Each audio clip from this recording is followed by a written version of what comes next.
मेरा नाम रेहान है, मैं यूपी बहराइच से हूँ। आज मेरा एशिया टेलीकॉम का 5वां दिन है। आज हमारी बैटरी कनेक्टर की क्लास थी।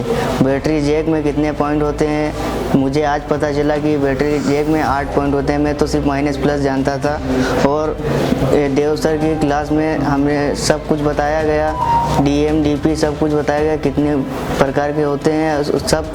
बैटरी जैक में हम चेक करके बता सकते हैं कौन से पिन कहाँ से कहाँ गए, CPU में कि पावर में कि चार्जिंग IC में। और ये डिवाइडर सर्किट का वो डायग्राम भी बनवाया है, डिवाइडर सर्किट और सब कुछ लाइव करके बताया है चालू फ़ोन पर। और ये अगर किसी को भी ऐसी डीप लेवल की नॉलेज लेना हो तो एशिया टेलीकॉम ज्वाइन करे।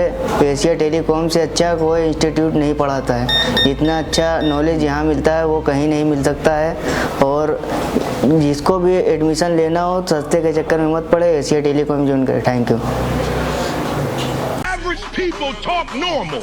Average people talk problems. The great talk solutions.